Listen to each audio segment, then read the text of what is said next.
Jane Fraser is the CEO of Citi, and she's reshaping the bank.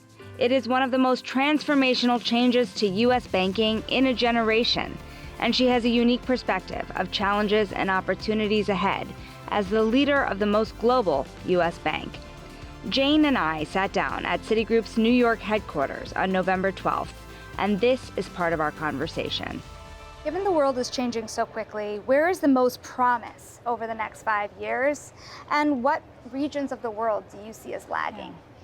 I always like to talk about bright spots first. So I think the bright spots is America. If you talk about a lot of roads leading here, fantastic entrepreneurship. I mean, this country is incredible. I love how Japan is turning up, focused on returns, moving from savings to investment.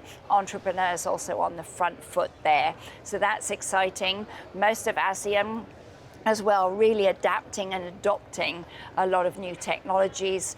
The Middle East is a different Middle East. As a woman, I find it really exciting to go there and see how quickly it has changed, and the female population is being unleashed in many of these countries in a very positive way.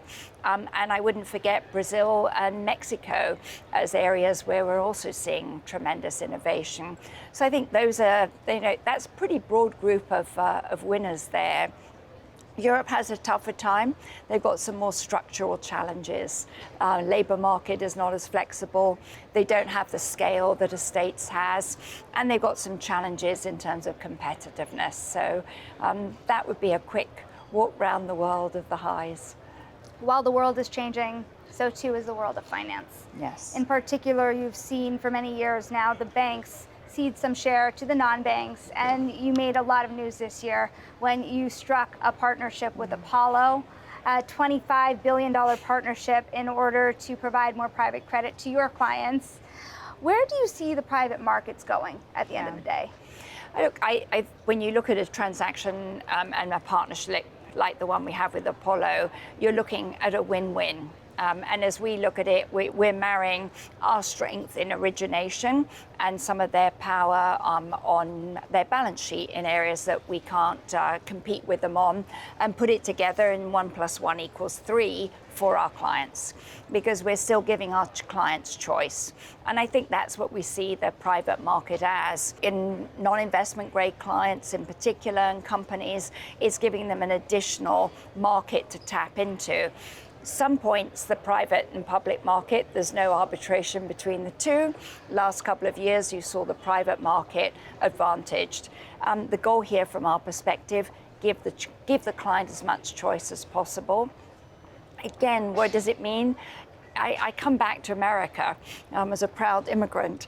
What you see here is the depth and breadth of capital market. We are 50% of the world's capital market. We keep innovating. The scale and specialization it affords is really tremendous. You just don't see that as much in the rest of the world. And that, I think it means, why does the US keep being the winner in the global financial and capital markets? It is because it deserves to be. At that end, too, what is the biggest risk to the industry over the next 5 years? Where do you have to look around the corner the most? The piece that keeps me up at night is always cyber risk. And I think when we think about fraud, AI, and cyber, and the sort of convergence of those capabilities, and the speed with which activity can be done now, and that compute is going, that definitely continues to keep me awake at night the most. So I think that is the larger threat. At the end of the day, this industry is about trust. And so I think all of the larger institutions are putting a lot of resources to make sure that we can protect our institutions and our clients. Jane, where do you see Citigroup in 5 years? You have embarked on this massive transformation. What is your greatest ambition?